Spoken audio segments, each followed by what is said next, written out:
السلام علیکم ورحمۃ اللہ وبرکاتہ۔ فہم القرآن کورس کلاس 49 میں آپ سب کو خوش آمدید ہے۔ اہلاً و سہلاً مرحبا۔ آج کا ہمارا لیسن ہے سورہ آل عمران آیت 141 سے آیت 150 تک۔ اپنی اولاد کو جو لوگ قرآن کریم کی تعلیم دیتے ہیں تو ان والدین کے لیے قیامت کے روز اللہ تبارک تعالیٰ ایسی قیمتی لباس پہنائیں گے جن کے سامنے دنیا اور اس کے جو تمام چیزیں ہیں، ساری کی ساری دولت ہے، وہ بالکل ہیچ نظر آئے گی، اور قرآن مجید زبانی یاد کرنے والے کی جنت میں تاج پوشی ہوگی۔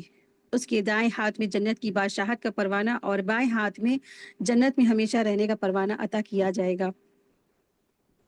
تو حضرت ابو ہریرہ رضی اللہ عنہ کہتے ہیں کہ رسول اللہ صلی اللہ علیہ وسلم نے فرمایا، قیامت کے روز قرآن مجید ایک مانند ایک ایسے شخص کی شکل میں آئے گا جو اپنے پڑھنے والے کے پاس آگے پوچھے گا کہ تم نے مجھے پہچانا کیا؟ تو میں تو وہی ہوں جس نے تجھے راتوں کو جگایا اور تجھے گرمی میں پیاسا رکھا۔ بے شک ہر تجارت کرنے والا اپنی تجارت کا پھل حاصل کرے گا۔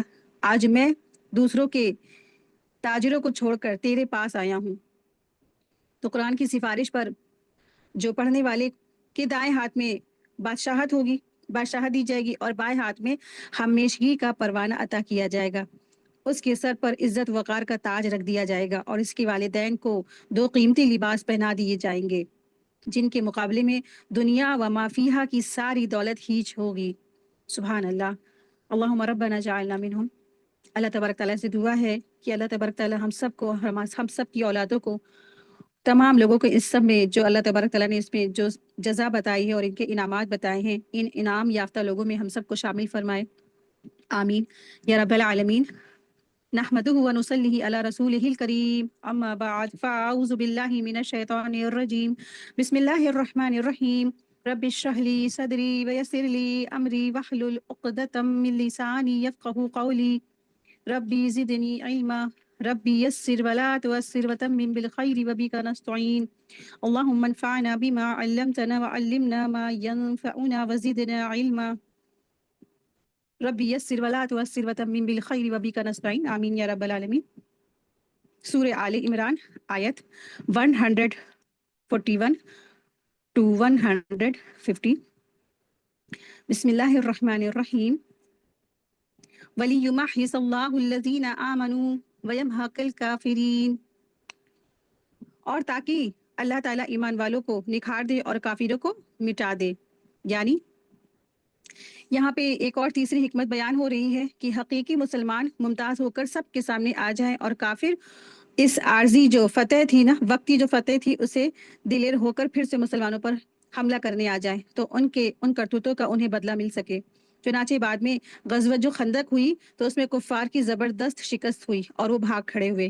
اس کے بعد ان میں سے یہ سکتا ہی نہ رہ سکا اور نہ ہی ان پر مسلمانوں پر وہ حملہ آور ہو سکے۔ تو یہ جو جنگ احد کا جو معاملہ تھا، صرف یہ ایک ایسی جنگ تھی جس میں مسلمانوں کا کافی نقصان ہوا تھا، اور اس جنگ احد میں کافی صحابہ جو تھے وہ شہید ہو چکے تھے۔ اور اس میں دراصل ہوا کیا تھا، چھوٹی سی ایک چوک ہو گئی تھی۔ کہ کیا چوک تھی کہ جہاں پہ رسول اللہ صلی اللہ علیہ وسلم نے صحابہ کو سیٹ کیا تھا، کیونکہ آپ صلی اللہ علیہ وسلم نے زبردست جو تھے جنگ کے، ان کو جو اصول تھے وہ زبردست ان کو معلوم تھے، اور انہوں نے زبردست طریقے سے جو ہے پوری جو اپنے لوگوں کو سیٹ کیا تھا جنگ کے میدان پہ۔ لیکن اگر وہ سب مان جاتے رسول اللہ صلی اللہ علیہ وسلم کی بات تو کوئی بھی نقصان نہیں ہوتا، کوئی بھی نہیں فوت ہوتا، کوئی بھی شہید نہیں ہوتا۔ پہلی چیز تو یہ اللہ تعالیٰ کی طرف سے ہونا لکھا ہوا تھا، اور دوسری چیز کیا تھا، ان جو مسلمان تھے، جو نئے نئے مسلمان ہوئے تھے، انہوں نے رسول اللہ صلی اللہ علیہ وسلم کی بات نہیں مانی تھی، اپنے امین کی بات نہیں مانی تھی۔ اور جہاں پہ رسول اللہ صلی اللہ علیہ وسلم نے ان کو سیٹ کیا تھا نا، ایک درہ جہاں پہ 50 لوگوں کے ساتھ جو جبیر رضی اللہ تعالیٰ عنہ تھے ان کو سیٹ کیا تھا، تو انہوں نے یہ کہا تھا، آپ صلی اللہ علیہ وسلم نے جاتے وقت یہ بھی کہا تھا کہ ہم سب کو اگر چیل اور کوے نوچ بھی کھائیں تب بھی تم لوگ اس جگہ سے مت ہٹنا۔ لیکن آپ صلی اللہ علیہ وسلم جب وہاں سے چلے گئے اور 50 لوگوں کو وہاں پہ سیٹ کیا تھا ایک درے کے پاس، پہاڑی کے پاس ایک چھوٹا سا جگہ تھی، تو اور وہ جو صحابہ تھے وہ یہ سمجھے کہ ہم لوگ لگ رہا ہے جنگ جیت گئے ہیں، کفار بھاگ کھڑے ہو رہے ہیں، اور باقی جو مسلمان ساتھی ہیں مال غنیمت اٹھا رہے ہیں، مال بٹولا جا رہا ہے، تو چلو ہم بھی چلتے ہیں۔ وہ بھی مال غنیمت اٹھانے کے لیے آ گئے اور اس طرح سے وہ جنگ پہ جہاں پہ سیٹ کیا تھا آپ صلی اللہ علیہ وسلم نے درے پر پہاڑی پر وہاں سے سارے صحابہ چلے گئے. اس طرح سے انہوں نے رسول کی بات نہیں مانی, اپنے امین کی بات نہیں مانی, تو اس طرح سے ان کے دل میں مال کی لالچ بھی آ گئی تھی. تو اس کی وجہ سے وہ مال کی لالچ کی وجہ سے اتنی بڑی جنگ جو تھے وہ کیا ہو گیا, اتنا زیادہ نقصان ہوا اس میں. اس کے علاوہ کوئی جنگ میں بھی مسلمانوں کا کوئی نقصان نہیں ہوا, اور اس میں ایک طرح سے اللہ کی طرف سے یہ مشیت الہی بھی تھی. کافی لوگوں کی تمنا تھی کہ وہ شہید ہوں, تو وہ شہید کا انہوں نے درجہ پایا. اور مسلمان کافی کہا بھی کرتے تھے کاش ہمیں بھی جیسا بدر میں لوگوں کو فضیلت ملی کاش ہمیں بھی فضیلت مل سکتی. تو اس طرح سے کافی لوگوں کی دعا اور تمام غلطیوں کا نتیجہ اور پھر اللہ کی مشیت الہی, یہ تمام چیزوں کی وجہ سے اس میں کیا ہوا, معاملہ برابر برابر رہا. جتنا مسلمانوں کا نقصان ہوا اتنا ہی کفار مکہ کا نقصان ہوا تھا اس جنگ میں. تو اللہ تبارک تعالیٰ فرما رہے ہیں کہ تاکہ اللہ ایمان والوں کو نکھار دے اور کافروں کو مٹا دے. تو جب اس قدر کی جب آزمائش آئے گی تو اس سے پتہ چل جائے گا کہ واقعی میں جو اب مسلمان یعنی اسلام میں ٹکا رہا, ٹھہرا رہا, وہ واقعی میں حقیقی مسلمان ہے. اور اس سے کیا ہوگا, مسلمان کو جو نکھار دیا جائے گا, اس سے ان کا جب جانچ پرکھ ہو جائے گی. جیسے آپ نے دیکھا ہوگا نا, ایک ہیرا جب کھان سے نکلتا ہے تو بالکل پتھر جیسا ہوتا ہے, لیکن جب اس کو تراشا جاتا ہے نا, کتنی پروسیس سے وہ جب گزرتا ہے, تو پھر وہ کیسا نکھر کے بالکل ڈائمنڈ کی طرح بالکل بالکل چمکتا ہوا ہو جاتا ہے. تو اسی طرح جب مسلمانوں کو بھی کیا ہوگا, اتنی آزمائش سے جب گزارا جائے گا, تو پھر اس سے ان کا ایمان کا ٹیسٹ بھی ہو سکے گا, اور ان کا ایمان بھی نکھر کے سامنے آ جائے گا کہ یہ واقعی میں حقیقی مسلمان ہے. اور دوسرے جو اس کے ذریعے سے کافروں کو کیا تھا, اللہ تبارک تعالیٰ کی طرف سے مٹانا بھی لکھا ہوا تھا. آیت 142, کیا تم یہ سمجھتے ہو کہ تم جنت میں یوں ہی جا کے داخل ہو جاؤ گے, حالانکہ ابھی اللہ نے تم میں سے جہاد کرنے والوں کو اچھی طرح معلوم ہی نہیں کیا ہے, اور نہ یہ کہ ثابت قدم رہنے والوں کو معلوم کرے. یعنی جنت کے جن اعلیٰ درجات اور مقامات پر اللہ تعالیٰ تمہیں پہنچانا چاہتا ہے نا, کیا تمہارا یہ خیال ہے کہ تم بس یوں ہی بیٹھے بیٹھے آرام سے وہاں جا پہنچو گے, اور اللہ تعالیٰ تمہارے امتحان لے کر یہ نہیں دیکھے گا کہ جہاد میں حصہ لینے والے اور اس پہ ثابت قدم رہنے والے کون کون ہیں.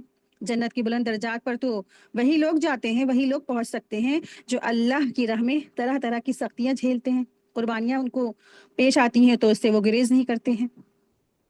تو آج ہم سب کو کیا زبردست غلط فہمی ہو چکی ہے کہ ہم نہ مسلمان ہیں, ہمارے لیے جنت کیا ہے, شیور ہے, پکی ہے. جبکہ اللہ سبحانہ تعالیٰ یہاں فرما رہے ہیں کیا تم نے سمجھ رکھا ہے کہ تم یوں ہی جنت میں داخل ہو جاؤ گے, ام حسبتم ان تدخلوا الجنہ, کہ تم نے سمجھ رکھا ہے کہ تمہیں غلط فہمی ہو رہی ہے. ایک حیرت سے یہاں بات پوچھی جا رہی ہے, کیا تم سمجھتے ہو, کیا تم نے سمجھ رکھا ہے نا, ایسے تم معمولی سمجھتے ہو جنت میں مل جائے گی. آج ہر مسلمان یہ سمجھتا ہے کہ اس کے لیے جنت پکی ہے نا, اور آپ دیکھیے کہ جب قرآن اٹھا کے جب پڑھتے ہیں تو واقعی میں لگتا ہے کہ جنت بہت ٹف ہے. جنت جو ہے اللہ کا جو جنت کا راستہ ہے وہ مصیبت اور پریشانیوں سے اور جو نفس کو تکلیف دہ چیز ہوتی ہے نا, ان سب سے کور کر دی گئی ہے. اور جہنم تو دل کو لبھانے والی خواہشات نفس, یعنی جو انسان اپنی من مرضی چیزوں سے جاتا ہے, اس کو آرام دہ چیز ہوتی ہے, جو آرام ہے, جو سکھ ہے, جو خوشیاں ہیں, ان سب سے کور کر دی گئی ہے. اسی لیے جنت کا راستہ کیا ہے, مشکلات سے بھرا ہے, تکلیفوں سے بھرا ہے. اور ہم کیا سمجھتے ہیں کہ ہم بس جنت میں یوں ہی داخل ہو جائیں گے کیونکہ ہمیں پسند, ہم جو ہے نا بس بیٹھے بٹھائے, ہم خاندان میں ایسے پیدا ہو گئے, اسلام کے والے میں پیدا ہو گئے, مسلمان کے خاندان میں پیدا ہو گئے. تو اللہ تبارک تعالیٰ نے بہت بڑی نعمت دی ہم کو, تو ہمیں کیا کرنا چاہیے, اس کے لیے ہمیں کوشش کرنی چاہیے نا. لیکن آپ دیکھیں, آپ اللہ سبحانہ تعالیٰ یہاں فرما رہے ہیں, کیا تم نے سوچ رکھا ہے کہ تم یوں ہی جنت میں داخل ہو جاؤ گے. اور آپ دیکھیں کہ جب بھی انسان ایمان لاتا ہے نا, جب بھی اس کے اوپر وہ ایمان لاتا ہے تو اس کو آزمایا ضرور جاتا ہے. آپ دیکھیے کہ مثال کے طور پہ ایک اسٹوڈنٹ ہے اور وہ ایک بڑے سے کالج میں ایڈمیشن لیتا ہے, یہ چھوٹے سے اسکول میں ہی ایڈمیشن لیتا ہے.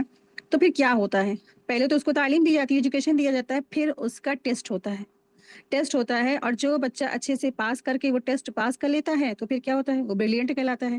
لیکن جو بچہ تیاری نہیں کرتا ہے, پریپریشن نہیں کرتا ہے, اور وہ بچہ کیا ہو جاتا ہے, فیل ہو جاتا ہے نا. یہ اس کے بارے میں تو ہم سب جانتے ہیں. تو آپ دیکھیں, جس نے تیاری کی, جس نے پریپریشن کیا, تو وہ بچہ کیا کرتا ہے, ٹاپ کرتا ہے نا. لیکن جس نے کوئی تیاری نہیں کی, کوئی اس کی پہلے سے تعلیم نہیں تھی, اس نے لرننگ نہیں کی, اس نے جدوجہد نہیں کی, اس نے کوشش نہیں کی, اس نے قربانی نہیں کی, اس نے سیکریفائس نہیں کیا, تو پھر رزلٹ کیا ہوتا ہے, بچہ فیل ہو جاتا ہے نا. آپ دیکھیں جو معمولی سا اسکول ہے وہاں یہ جو ہے چل رہا ہے اس طریقے کا پروسیس چلتا ہے.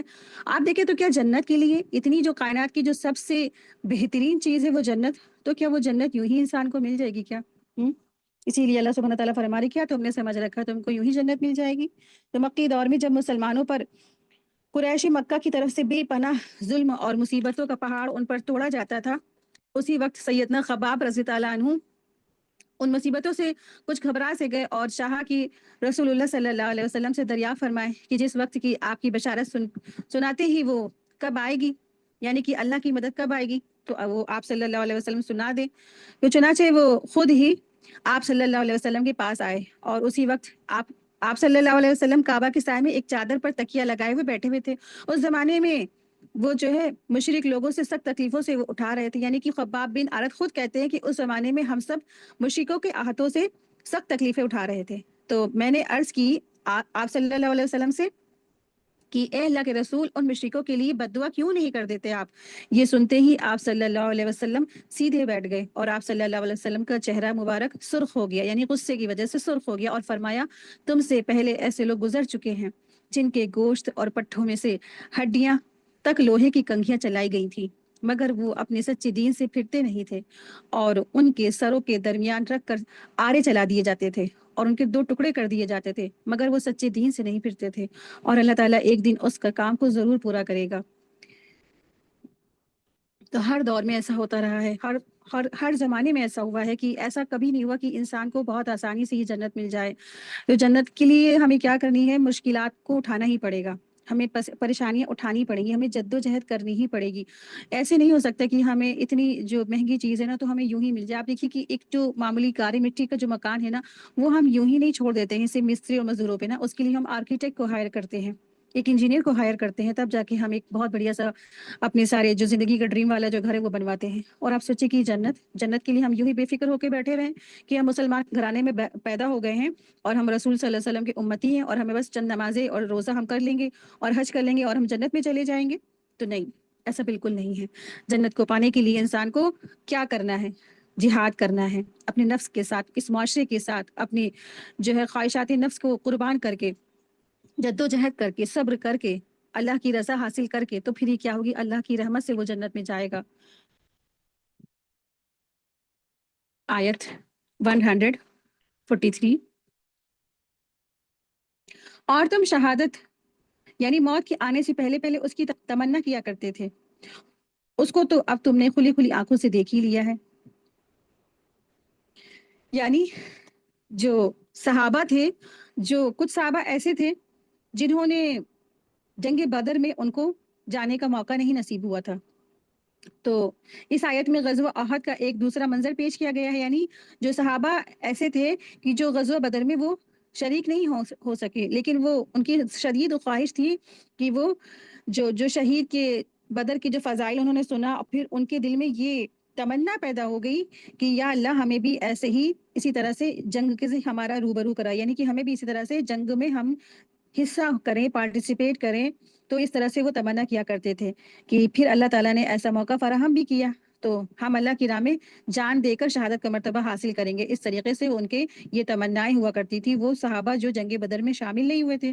تو اور ایسے ہی صحابہ نے ہی یہی مشورہ دیا تھا جب مشورہ ہو رہا تھا کہ آپ صلی اللہ علیہ وسلم جنگ احد کے ٹائم پر جنگ احد مدینے کے اندر لڑے یا مدینے کے باہر لڑے، تو اسی طرح کے صحابہ نے یہی مشورہ دیا تھا کہ یہ جو جنگ ہے جنگ احد مدینے سے باہر لڑی جائے کھلے ہوئے میدان میں.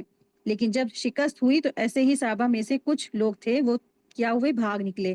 اس آیت میں انہی لوگوں سے خطاب ہے کہ جو چیز تم چاہتے ہو نا وہی تمہیں پیش آئی اور آپ پیچھے ہٹنے لگے، تو اس کا کیا مطلب ہے؟ اسی سلسلے میں ایک حدیث بھی آپ صلی اللہ علیہ وسلم نے ارشاد فرمائی کہ دشمن سے مٹبھیڑ کی تمنا مت کرو، اور جب ایسا موقع آ جائے تو پھر کیا کرو؟ ثابت قدم رہو. ثابت قدمی رہنا تمہیں ضروری ہے.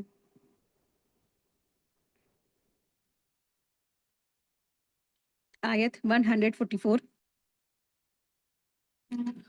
اور محمد صلی اللہ علیہ وسلم تو بس ایک رسول ہے، ان سے پہلے بھی رسول گزرے ہیں، تو کیا یہ اگر وفات پا جائیں یا قتل کر دیے جائیں تو کیا تم الٹے پاؤ واپس پھر جاؤ گے؟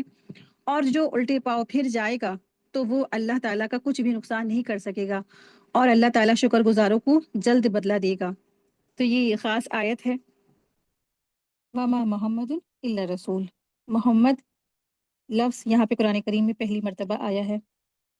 یہ آیت صحابہ کے بارے میں اس وقت نازل ہوئی جب یہ بات مشہور ہو گئی تھی کہ محمد صلی اللہ علیہ وسلم احد میں شہید کر دیے گئے ہیں، اور صحابہ سے منافقین نے کہا اب جب محمد صلی اللہ علیہ وسلم قتل کر دیے گئے ہیں تو تم واپس اپنے دین کی طرف پلٹ جاؤ۔ تو اللہ تبارک تعالیٰ نے یہ آیت نازل فرمائی، کہ اگر محمد صلی اللہ علیہ وسلم وفات پا جائیں یا قتل کر دیے جائیں تو کیا تم الٹے پاؤ واپس پھر جاؤ گے، یعنی کفر کی طرف واپس پلٹ جاؤ گے۔ جنگ احد کی شکست کے اسباب میں ایک یہ بھی بات ہے کہ رسول اللہ صلی اللہ علیہ وسلم کے بارے میں کافروں نے یہ افواہ اڑا دی تھی کہ محمد صلی اللہ علیہ وسلم قتل کر دیے گئے ہیں۔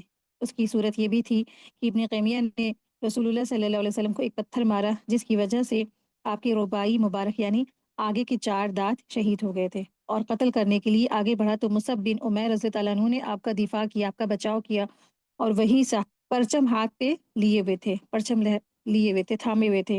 ابن قیمیہ نے حضرت مصعب بن عمیر کو شہید کر دیا، اور وہ سمجھا کہ رسول اللہ صلی اللہ علیہ وسلم کو قتل کر دیا گیا ہے، وہ قتل کر دیے گئے ہیں، تو اس نے اس کا شور مچا دیا، اور کہا گیا ہے کہ شیطان نے شور مچا دیا کہ محمد صلی اللہ علیہ وسلم قتل کر دیے گئے ہیں۔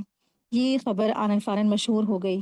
اس خبر کو سن کر مسلمانوں میں بددلی، بزدلی اور کم ہمتی پیدا ہو گئی، اور وہ لڑائی سے پیچھے ہٹنے لگے، جس پر اللہ تبارک تعالیٰ نے یہ آیت نازل فرمائی کہ نبی صلی اللہ علیہ وسلم کا کافروں کے ہاتھوں قتل ہو جانا یا ان کی موت سے دوچار ہو جانا کوئی نئی بات تو ہے نہیں، پچھلے انبیاء بھی موت اور قتل سے دوچار ہو چکے ہیں، آپ صلی اللہ علیہ وسلم بھی بالفرض اگر اس سے دوچار ہو جائیں گے تو کیا تم دین سے ہی پھر جاؤ گے؟ تو یاد رکھو پھر جاؤ گے تو تم اپنا ہی نقصان کرو گے۔ آپ دیکھیں کہ جب احد کا مقام تھا نا، وہاں پہ دراصل ہوا کیا، یہ افواہ پھیل گئی تھی کہ اب رسول اللہ صلی اللہ علیہ وسلم اس دنیا سے جا چکے ہیں، اب دنیا میں نہیں رہے، وہ جنگ کے احد کے میدان پہ شہید ہو گئے ہیں۔ اور دراصل ان کے ایک ہم شکل تھے، ایک صحابی تھے جن کا نام تھا مصعب بن عمیر، آپ صلی اللہ علیہ وسلم سے بالکل ان کے چہرہ مبارک ملتا جلتا تھا، تو دراصل وہ شہید ہو گئے تھے۔ اور احد میں جب جنگ ہو رہی تھی، یہ افواہ پھیل گئی، یہ بات پھیل گئی کہ خود رسول اللہ صلی اللہ علیہ وسلم شہید ہو گئے ہیں، تو اللہ تبارک تعالیٰ نے یہ آیت نازل فرمائی تھی اسی موقع پر۔ تو اللہ تبارک تعالیٰ فرما رہے ہیں اور محمد صلی اللہ علیہ وسلم تو بس ایک رسول ہے، ان سے پہلے بھی بہت سارے رسول گزر چکے ہیں، تو کہ اب تم کیا ان کی موت کی بات یا وفات کی بات جب ان کے قتل کر دیا جائے یا وہ ان کی فوت کی ہو جائے تو تم کیا الٹے پاؤں پھر جاؤ گے، یعنی کہ تم اسلام ہی چھوڑ دو گے کیا؟ اور جو اسلام چھوڑ دے گا، جو الٹے پاؤں پھر جائے گا نا، تو اس کا کوئی نقصان جو ہے اللہ کو نہیں ہے سوا اسی کے خود کی، تو اللہ کا کچھ بھی نقصان نہیں کر سکے گا، اور اللہ تعالیٰ شکر گزاروں کو جلد بدلا دے گا۔ تو واقعہ دراصل یہ تھا، یہ آیت کا نزول 7.5 سال بعد جب فی الواقع آپ صلی اللہ علیہ وسلم کی وفات ہوئی، یعنی کہ آپ صلی اللہ علیہ وسلم کی واقعی میں جب وفات ہوئی تب اس کا پس منظر بتایا جا رہا ہے۔ یہ آیت نازل کب ہوئی تھی؟ 7.5 سال پہلے احد کے مقام پر، اور جب یہ اس کی خاص ضرورت کب پڑی؟ جب آپ صلی اللہ علیہ وسلم کی واقعی میں وفات ہو گئی تھی۔ اس آیت کے شان نزول میں 7.5 سال بعد جب وفات ہوئی آپ صلی اللہ علیہ وسلم کی، تو اس وقت مسلمانوں کو اتنا صدمہ ہوا تھا کہ ان کے جو ہے نا اس قدر ان کو اتنا زیادہ صدمہ ہوا کہ وہ اپنے ہوش کھو بیٹھے، اور دوسرے صحابہ کا بھی یہی ذکر ہے، سب نے اپنے ہوش کھو بیٹھے تھے، اور سیدنا عمر رضی اللہ عنہ جیسے ایک سمجھدار اور بہترین جو صحابی تھے، وہ بھی ایسے ہی کھڑے ہو کر تقریر کر رہے تھے، کیا کر رہے تھے کہ جو شخص یہ کہے گا کہ محمد صلی اللہ علیہ وسلم فوت ہو گئے ہیں تو میں اس کی گردن کو اڑا دوں گا۔ اپنے ہوش کھو بیٹھے اور تلوار ہاتھ میں لے کے اس طرح سے وہ پریشان تھے، بےحال تھے، اور اپنے ہوش کھو بیٹھے تھے، اور جو بھی ان کے سامنے آتا تھا اور وہ یہی چلا چلا کے کہہ رہے تھے کہ جو بھی مجھ سے یہ کہے گا کہ رسول اللہ صلی اللہ علیہ وسلم فوت ہو گئے ہیں نا تو میں اس کی گردن اڑا دوں گا۔ تو آپ صلی اللہ علیہ وسلم کو صحابہ اتنی محبت کرتے تھے، اتنی محبت کرتے تھے، اپنے وہ ہوش کھو بیٹھے تھے۔ پھر اتنے میں سیدنا ابو بکر رضی اللہ عنہ آئے اور سیدنا عمر رضی اللہ عنہ کو بیٹھ جانے کو کہا، لیکن جوش اور خطابت میں انہوں نے اس بات سے بھی انکار کر دیا۔ پھر سیدنا ابو بکر رضی اللہ عنہ کھڑے ہو کر تقریر کرنے لگے، تو لوگ ادھر پھر متوجہ ہوئے، تو آپ نے اللہ کی حمد اور ثنا فرمائی اور کہا تم میں سے جو شخص محمد کو پوچھتا تھا تو وہ یہ سمجھ لے بلا شبہ محمد وفات پائے ہیں، اور جو شخص اللہ کو پوچھتا تھا تو اللہ تعالیٰ تو ہمیشہ زندہ ہے اور کبھی مرنے والا نہیں ہے۔ پھر آپ نے یہی آیت پڑھی، وما محمد الا رسول۔ ابن عباس کہتے ہیں ایسا معلوم ہوتا تھا کہ گویا لوگوں کو پتہ نہیں تھا کہ اللہ نے یہ آیت بھی نازل فرمائی ہے جب تک سیدنا ابو بکر صدیق نے یہ آیت نہ پڑھ لی۔ ابو بکر صدیق رضی اللہ عنہ سے لوگوں نے یہ آیت نہ سیکھی۔ پھر جیسے دیکھو وہ یہی آیت پڑھ رہا تھا، اور خود سیدنا عمر رضی اللہ عنہ کہتے تھے اللہ کی قسم مجھے یوں معلوم ہوا کہ میں نے یہ آیت ابو بکر رضی اللہ عنہ کی تلاوت کرنے سے پہلے سنی ہی نہ تھی، اور جب سنی تو سہم گیا، دہشت کے مارے میرے پاؤں نہیں اٹھ رہے تھے، میں زمین پر گر گیا تھا، اور جب میں نے ابو بکر صدیق کو یہ آیت پڑھتے ہوئے سنا تب معلوم ہوا کہ واقعی رسول اللہ صلی اللہ علیہ وسلم کی وفات ہو چکی ہے۔ تو آپ دیکھیے ماشاء اللہ سبحان اللہ، تو یہ صحابہ تھے، ان کے سامنے جب قرآن پڑھا جاتا تھا تو ان کے لیے وہ جو قرآن کی آیتیں تھی نا وہ میڈیسنس کا کام کرتی تھی۔ ایک جو صحابہ جو سچے صحابہ تھے تو یہ اتنے زیادہ اللہ کے رسول کی سے محبت کرنے والے تھے اور وہ اپنے ہوش کھو بیٹھے، اور یہ قرآن ان کے لیے میڈیسنس کا کام بنا، ان کو شفا ملی اس سے، اور ان کے ہوش واپس آئے اور واقعی میں انہوں نے اپنے آپ کو سنبھالا۔ آپ دیکھیں کہ ہمارے لیے اس دنیا میں رسول اللہ صلی اللہ علیہ وسلم کے فوت ہو جانے سے بڑھ کر کوئی بڑا غم نہیں ہے، ہر امتی کے لیے جو بھی آپ صلی اللہ علیہ وسلم سے محبت کرتا ہے اور اس کے دل میں رسول اللہ صلی اللہ علیہ وسلم کے لیے بہت محبت ہے، تو اس کے لیے آپ صلی اللہ علیہ وسلم کا جو فوت ہونے والا جو واقعہ جب بھی پڑھا جاتا ہے تو لوگوں کی آنکھیں زار و قطار بھیگ جاتی ہیں، اور وہ سیرت میں ہی پڑھا جاتا ہے۔ جو بھی سیرت کا جو کتاب ہوتی ہے، سیرت ہوتا ہے، اس کی جو اس وقت اس کتابوں میں پورا ڈیٹیل سے وہ واقعہ لکھا ہوا ہے، تو اسی میں جو بات کہی گئی نا کہ اللہ سبحانہ تعالیٰ نے فرمایا کہ وما محمد الا رسول اللہ، نہیں ہے محمد صلی اللہ علیہ وسلم سوائے رسول کے، اور ایسے ہوتا رہا ہے، بہت سارے رسول دنیا میں آئے اور گئے اور اللہ کا پیغام پہنچا دیا اور وہ اپنا کام کر کے چلے گئے، تو کیا اب رسول اللہ صلی اللہ علیہ وسلم دنیا میں نہیں رہیں گے تو تم کیا اپنے دین سے پھر جاؤ گے، اسلام چھوڑ دو گے؟ وما محمد الا رسول قد خلت من قبلہ الرسول، اور بہت سارے رسول اس سے پہلے بھی گزر چکے ہیں، افا ان مات او قتل انقلبوا علی اعقابکم، کہ کیا تم جو ہے اس کو چھوڑ دو گے یا تم قتل کر دیجیے تو تم اپنے، یا تو وہ مر جائیں یا وہ قتل کر دیے جائے تو تم کیا اپنی ایڑیوں کے بل پلٹ جاؤ گے دین سے؟ اسی طرح سے اللہ سبحانہ تعالیٰ نے سارے مسلمانوں سے خطاب فرمایا، اور یہ خاص جو آیت تھی عہد کے مقام پر نازل ہوئی، لیکن خاص طریقے سے جب یہ کب تلاوت کی گئی، جب رسول اللہ صلی اللہ علیہ وسلم کی واقعی میں جو وفات ہوئی۔ اور آپ دیکھیں کہ رسول اللہ صلی اللہ علیہ وسلم کی جب وفات ہوئی نا تو سارے جو مدینہ تھا وہ پورا غم زدہ ہو گیا تھا، سب لوگوں میں غم کا پہاڑ ٹوٹ پڑا تھا اور کوئی بھی اپنے ہوش میں نہیں تھا، لیکن یہ آیت لوگوں کے لیے کیا بنی، ایک زبردست دلاسا بنی اور ان کی رہنمائی بنی، اور ان کو اللہ تعالیٰ نے ہدایت دی، اور اپنے آپ کو ان سب صحابہ نے اپنے آپ کو سنبھالا اسی آیت سے۔ تو بہت خوبصورت آیت ہے، بہت قیمتی آیت ہے۔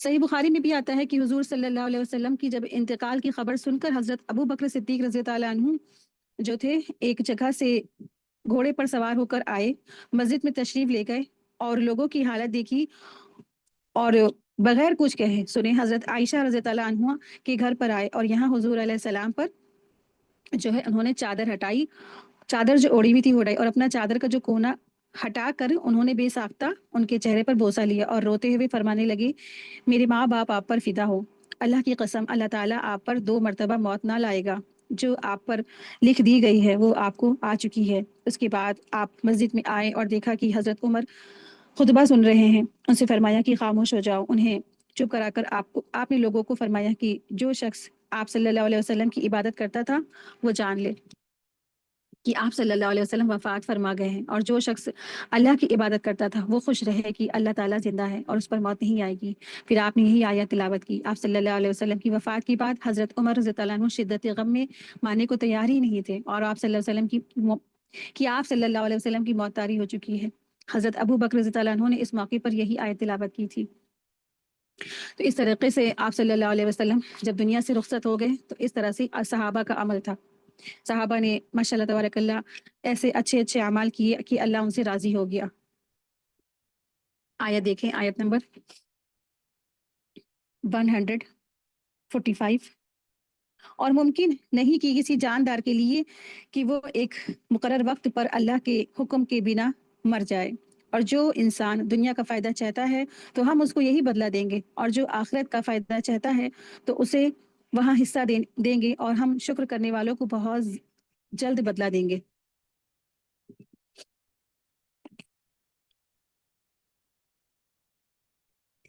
تو اس آیت میں مسلمانوں کو ایک نہایت زبردست ان کو عبرت اور سبق سکھایا گیا ہے، جس میں میدان جنگ میں بہادری میں اور جمے رہنے پر ان کے ہمت میں اضافہ ہو جائے۔ دراصل موت کا تعلق تو میدان جنگ سے قطعا نہیں ہے، بلکہ وہ تو گھر پر بھی آ سکتی ہے۔ اکثر جو لوگ بھاگ کھڑے ہوئے تھے جنگ احد سے، اور جو بھی غزوائیں تھی، جو بھی اس وقت جنگ ہو رہی تھی، تو لوگ گھبرا رہے تھے، پریشان ہو رہے تھے نا، کہ ہم تو جائیں گے، ہم تو ختم ہی ہو جائیں گے، ہم تو مر جائیں گے۔ آج بھی جیسے انسان انڈین آرمی ہے یا کوئی بھی آرمی جانے سے گھبراتا ہے نا، اب دیکھیے انڈین آرمی سے اگر مریں گے تو کوئی فائدہ نہیں، کوئی بھی انسان کو فائدہ نہیں، لیکن اگر انسان اسلامک کنٹری کی خاطر، اسلام کے لیے، جو اللہ کے لیے فی سبیل اللہ اگر جنگ لڑی جا رہی ہے، اس میں اگر کوئی شہید ہوتا ہے تو اس کو کیا ہے، بہت بڑا رتبہ ہے اللہ کے گھر میں، دنیا اور آخرت میں دونوں جگہ اس کے درجات بلند ہوتے ہیں۔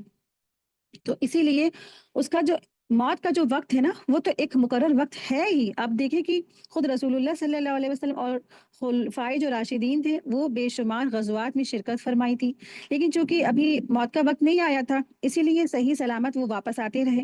اور جب موت کا وقت آ بھی جائے تو گھر پر بھی انسان اس سے بچ نہیں سکتا ہے نا۔ آپ صلی اللہ علیہ وسلم کتنی ہی جنگوں میں گئے، لیکن آپ صلی اللہ علیہ وسلم کے وقت کہاں تھا موت کا؟ گھر پہ، عائشہ رضی اللہ تعالیٰ عنہ کے گھر میں انہوں نے وفات پائی تھی، حجرے میں۔ اسی طرح سپہ سالار ہونے کی جو حیثیت ہے نا، اس سے یعنی کہ جو سیدنا خالد بن ولید، جو پہلے مسلمان نہیں ہوئے تھے، جنگ احد کے وقت پر وہ مسلمان نہیں تھے، لیکن بعد میں اللہ تعالیٰ نے ان کو ہدایت دی اور مسلمان ہو گئے وہ۔ تو جب بھی باقی جتنی بھی جنگ لڑی گئی، وہ ہر جنگ میں شامل رہتے تھے، اور ان کا مرتبہ بہت زیادہ بلند تھا۔ آپ کی ساری زندگی جنگوں میں گزر گئی، اور ان کے جسم کا کوئی بھی حصہ ایسا نہیں تھا جہاں پر تلوار کا اور نیزہ، نیزہ آپ سمجھ رہے ہوتے ہیں جسے بھالا کہتے ہیں، تلوار اور نیزے کا نشان نہ موجود ہو۔ لیکن موت میدان جنگ میں ان کی نہیں ہوئی، بلکہ کہاں پہ ہوئی ان کی موت؟ گھر پر، ان کے بستر پر ان کی موت واقع ہوئی۔ تو اس سے یہ بات صاف پتہ چلتی ہے کہ موت کا اور جنگ کا میدان جنگ سے کوئی تعلق نہیں ہے، اس کا اپنا ہی ایک مقرر وقت ہے، اور جب وہ آ جاتی ہے تو کوئی انسان تدبیر مرنے والے کو موت سے منہ سے بچا نہیں سکتی ہے۔ یعنی اللہ کے نے جب جس کی موت جہاں مقرر کر دی، تو اللہ کی تدبیر سے کوئی بھی انسانی تدبیر فائدہ نہیں پہنچا سکتی ہے، چاہے جتنے بڑے بڑے ڈاکٹروں کے پاس لے جائے، چاہے جتنے بڑے بڑے میڈیکل اور میڈیسنس اور علاج کروا لے، لیکن موت اگر جس کی لکھ دی ہے اللہ نے، تو وہ فوت ہو جاتا ہے۔ اور خالد بن ولید، ان کو سیف اللہ کہا جاتا ہے، ان کو اللہ کی تلوار کے نام سے جانا جاتا ہے کہ یہ اللہ کی تلوار ہے، کیونکہ انہوں نے بے انتہا جنگ لڑی اللہ کی راہ میں، اللہ کی خاطر۔ اور اللہ سبحانہ تعالیٰ فرما رہے ہیں نا آیت میں کہ جو شخص دنیا میں ہی بدلہ یا نیت سے کام کرے گا، جو شخص دنیا میں ہی بدلے کی نیت سے کام کرے گا، اسے ہم دنیا میں ہی دے دیتے ہیں، اور جو شخص آخرت کا بدلہ چاہتا ہے، اسے ہم آخرت میں بھی بدلہ دیں گے، اور شکر گزاروں کے لیے عنقریب ہم جزا دیں گے۔ تو جو شخص دنیا کے جو ہے چاہتا ہے بدلہ جزا، تو اللہ تعالیٰ اس کو دنیا میں بھی دے دیتے ہیں۔ تو وہی مسئلہ ہے نا کہ انما الاعمال بالنیات، یعنی کوئی عمل کرتے وقت انسان کی جیسی نیت ہوگی نا، ویسا ہی اس کا بدلہ ملے گا۔ ایک ہی کام ہوتا ہے جو نیت کی تبدیلی سے کچھ نہ کچھ بن جاتا ہے، یعنی کہ کام تو وہی ایک کر رہا ہوتا ہے، لیکن صرف اور صرف نیت کی وجہ سے کام کچھ کا کچھ بن جاتا ہے۔ مثلاً دور نبی صلی اللہ علیہ وسلم میں ایک صحابی نے مسجد نبی کے پاس اپنا جو ہے گھر بنوایا تھا، اور مکان میں انہوں نے کھڑکی رکھی تھی۔ تو آپ صلی اللہ علیہ وسلم نے پوچھا یہ کھڑکی کیوں رکھی ہوئی ہے؟ تو اس نے جواب دیا اس لیے کہ ہوا آتی جاتی رہے۔ تو آپ صلی اللہ علیہ وسلم نے فرمایا اگر تم یہ نیت رکھتے کہ ادھر سے اذان کی آواز آئے گی تو تمہیں ثواب بھی ملتا رہتا، اور ہوا تو بہرحال آنی تھی ہی، وہ آتی رہتی۔ اگر غور کیا جائے تو انسان کے بہت سے کام کا یہی حال ہے۔ مثلاً مثال کے طور پر کہ ہر انسان، خواہ وہ مسلمان ہو یا غیر مسلمان، وہ اپنے بچوں کی پرورش کرتا ہے، اس کو پالتا پوستا ہے، ان پہ خرچ کرتا ہے، اپنا فرض سمجھ کے کرتا ہے نا۔ اب اگر یہی کام ایک مسلمان اللہ کا حکم سمجھ کر کرے تو اس کی آخرت کی زندگی میں بھی وہ صدقہ ثواب ملے گا، اور جو وہ دنیا میں بھی اگر وہ اور اس کو دنیا میں بھی اللہ تبارک تعالیٰ اس کی جزا دیں گے۔ یعنی اگر ایک انسان اللہ کا حکم مان کر کے بچوں کی پرورش، بیوی پہ خرچ وغیرہ کر رہا ہے، اس لیے وہ خرچ کرے گا، تو اسے آخرت میں بھی اس کے درجات بلند ہوں گے، اور دنیا میں بھی اللہ تبارک تعالیٰ اس کو بہترین جزا دیں گے۔ اور جو لوگ صرف اور صرف دنیاوی فائدے کے لیے اللہ کی راہ میں